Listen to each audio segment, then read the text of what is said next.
the Korean War. So on 25th of June 1950, North Korea sent 90,000 communist troops into South Korea to invade and take over South Korea. So America responded with the UN, where they sent the UN troops and troops by America into South Korea to fend off North Korean troops. Truman did this because he wanted to prevent communism from spreading in Asia, because in 1949, China had also recently become communist. So in September 1950, it looked bleak for South Korea because North Korea had almost conquered almost all of the Korean peninsula. But by May 1915, the Communist Army had been pushed back into the 38th parallel by the UN and South Korean troops. And by November 1950, they were pushed back close to the Chinese border.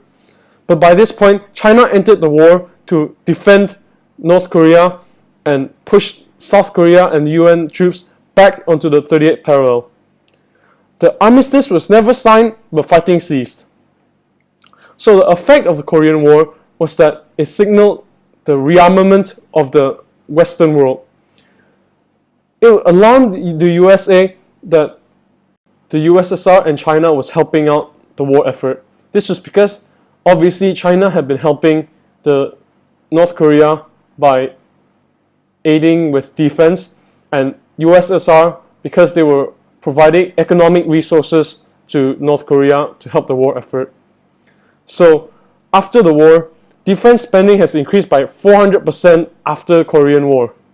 And this also signaled a change in Marshall Aid, as it not only meant that economies will be repaired as a result of the plan, but also it was also diverted to defense spending for the Western European countries, as well as any capitalist country that accepted the aid. It also demonstrated that America was very committed to containing communism anywhere in the world, especially even in Asia.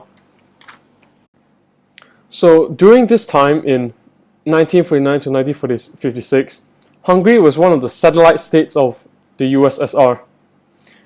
Rákosi was Hungary's dictator from 1949 to 1956. He got rid of opposition by dividing it bit by bit, and he was solely responsible for more than 2,000 deaths in Hungary. Also, in 1953, Stalin had died, and this indicated an end to Stalinism, which is called de-Stalinization. So Nikita Khrushchev became Russia's new leader, and in 1956 he gave a secret speech which said that the entire Soviet sphere of influence will adopt the policy of peaceful coexistence. So Hungary, inspired by this speech, decided to overthrow Hungary's government and Rákosi. Students rioted and demonstrated on Hungary, and it soon became violent as enormous demonstrations took place in Budapest.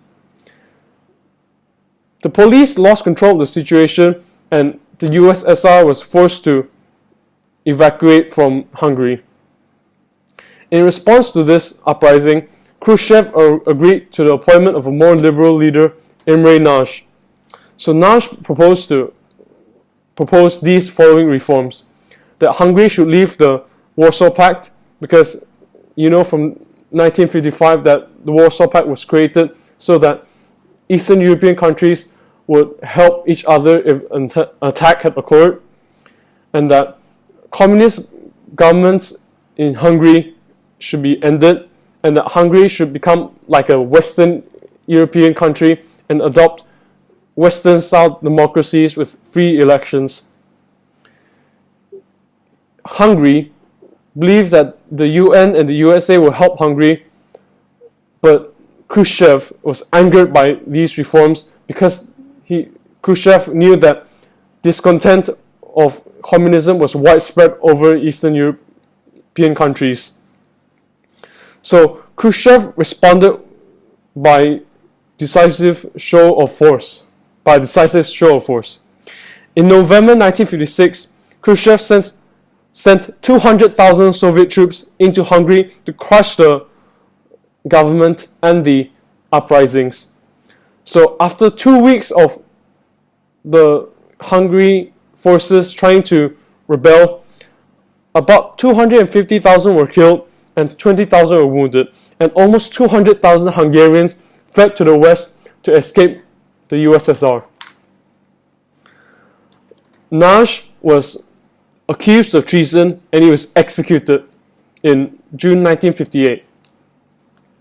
America had stopped short of giving Hungary military help, but Eisenhower, the American president during that time, gave 20 million US dollars worth of food and medical aid to the Hungarian government. The UN also praised the bravery of Hungary, but all of this was just failure to support the Hungarians in their attempt to overthrow the communist government. It showed that America did not commit to containing communism in Hungary in terms of military support, and radicals in Eastern European countries were discouraged from following Hungary's example because this crushing of Hungary's forces by USSR simply showed that they should not follow suit. János Kadar was appointed as a new Hungarian leader by Khrushchev. Realistically, he had no real control because, once again, Hungary had become another satellite state to the USSR as the Khrushchev just controlled Hungary. Nevertheless, Kadar tried to have an impression of power by publishing the 15-point program.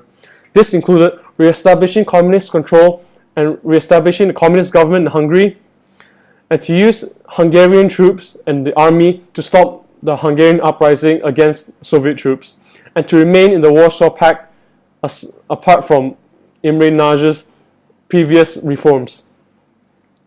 The Hungary people soon accepted these terms and the new government and slowly died down in terms of the uprising, because realistically they did not have a choice but to accept this government because the USSR would just shut down any attempt of a rebellion once again.